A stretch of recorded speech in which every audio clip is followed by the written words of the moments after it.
ओम नमः शिवाय गुरवे सच्चिदानंदमूर्तये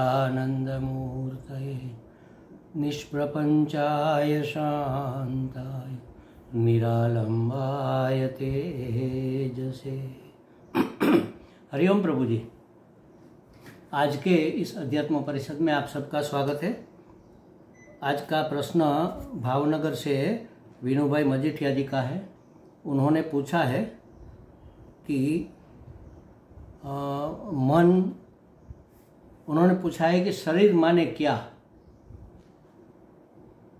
शरीर माने क्या, उसका और आत्मा का क्या संबंध है, शरीर आत्मा को पहचानता है क्या अथवा अनुभव कर सकता है क्या। ये बहुत पुराना प्रश्न है उसका। तो देखो प्रभु जी, शरीर माने अन्न रसमय देह ऐसा कहा जाता है। पिता के एक बूंद तेज को माता धारण करती है, एक बूंद मात्र तेज को माता धारण करती है, और माता जब भोजन और जल या प्रवाही कुछ लेती है, उस अन्न जल से वह बूंद पुष्ट होकर एक बच्चा बनता है। फिर बच्चा जन्म लेता है। जन्म के बाद भी उसको अन्न रस से पुष्टि मिलती है और वह पूरा 2.5 मन का आदमी बन जाता है। तो अन्न और जल खा पीकर उसका शरीर, स्थूल शरीर जिसको हम देखते हैं, जिसका हम छू सकते हैं इंद्रियों से, जिसका अनुभव करते हैं, वह शरीर स्थूल शरीर अन्न रसमय माना जाता है। तो अन्न रसमय का जो विकार है, अन्न रसमय का जो परिणाम है यह शरीर, उसको देह भी कहते हैं, शरीर भी कहते हैं। मनुष्य के 3 शरीर होते हैं, हर एक के 3 होते हैं, लेकिन मनुष्य तीनों को अनुभव कर सकता है। एक है यह स्थूल शरीर जो अन्न रसमय बना है, जिसको देखा समझा जाना जाता है। दूसरा इसके भीतर, भीतर माने इसके अंदर, ऐसा नहीं, इसके अंदर व्याप्त एक सूक्ष्म शरीर है जो 17 तत्वों का बना। ये स्थूल शरीर हड्डी, मांस, मज्जा इत्यादि विकारों से बना हुआ है।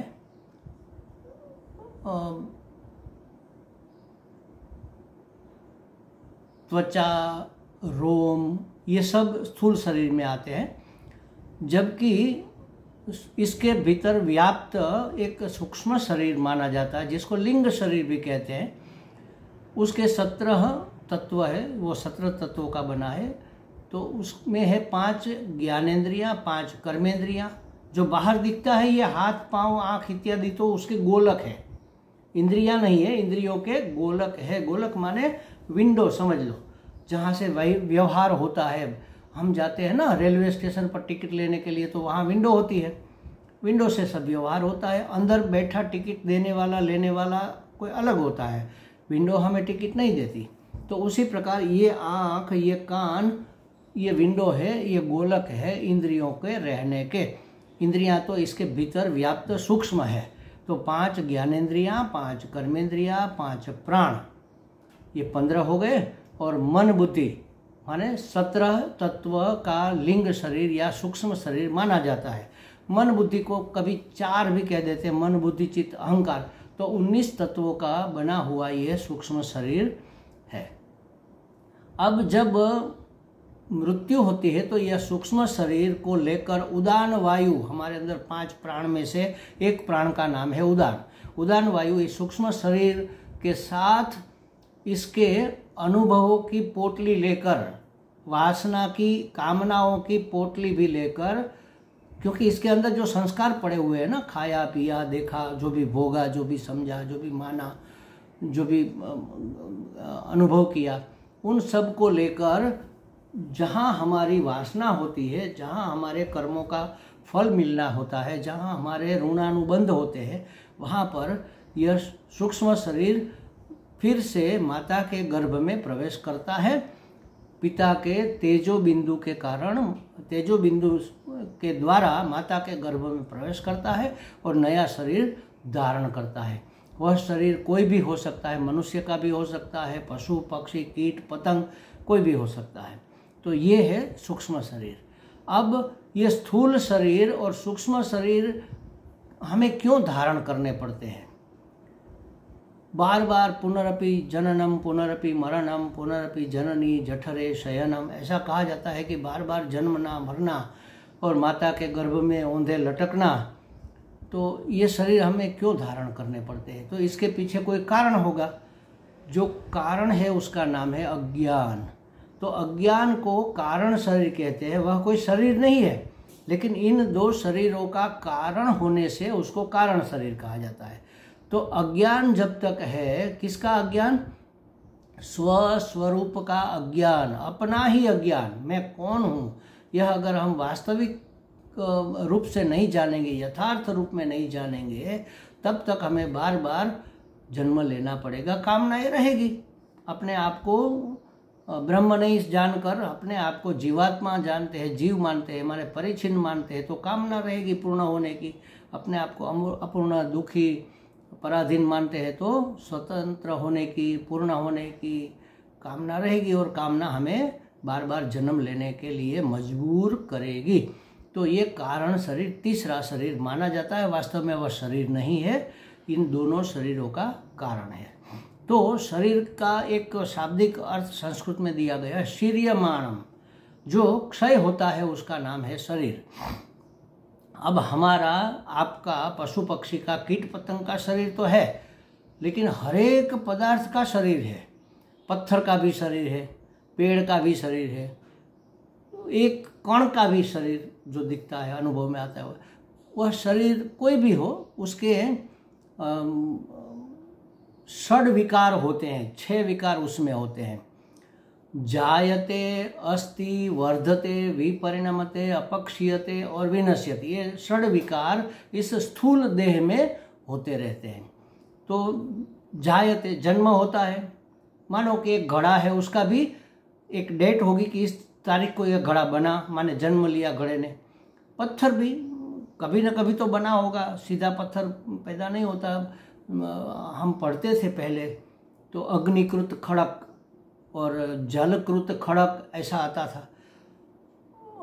लावा रस से जो दबकर, अग्नि में दबकर जो बनता है अग्निकृत खड़क, और ये जलकृत खड़क, जैसे सफ़ेद जो पत्थर आते हैं, सैंडस्टोन जिसको कहते हैं, वो सब जलकृत है।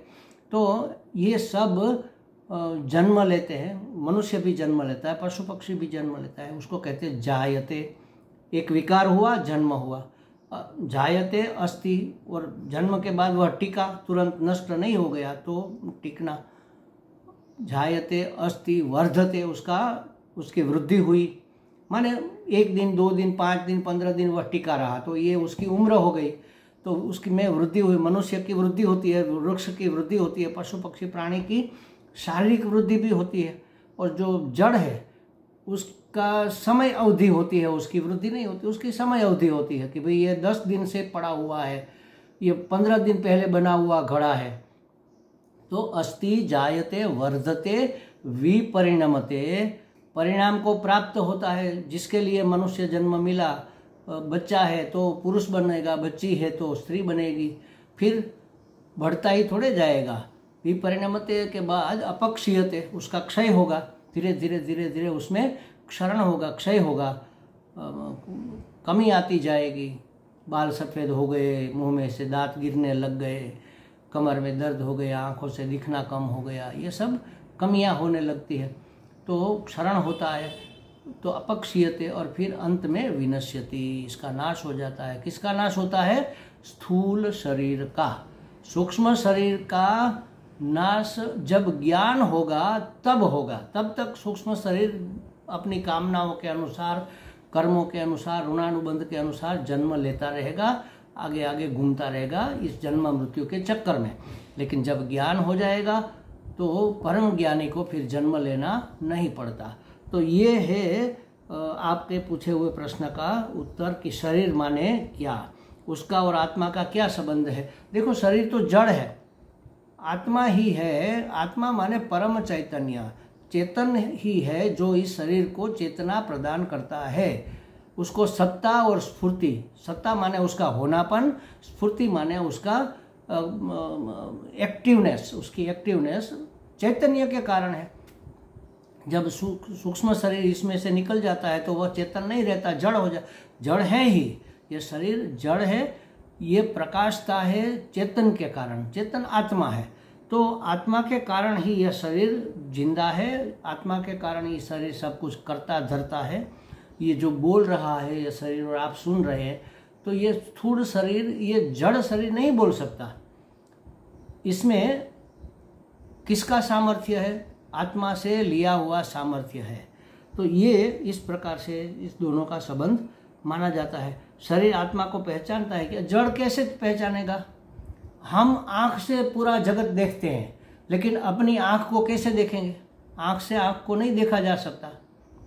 तो ये जड़ शरीर आत्मा को नहीं पहचानता, आत्मा सबको जानता पहचानता है, माने सब में व्याप्त है, जानता है माने सब में व्याप्त है, सबको प्रकाशित करता है, अभिव्यक्त करता है, अनुभव करता है, ऐसा आपने कहा। तो जड़ शरीर आत्मा का अनुभव नहीं करता।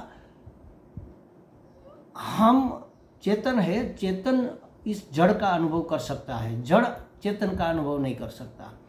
तो ये है शरीर और ये है उसका कार्य। हमें लगता है विनोबाई जी को कुछ स्पष्टता हो गई होगी। हरि ओम।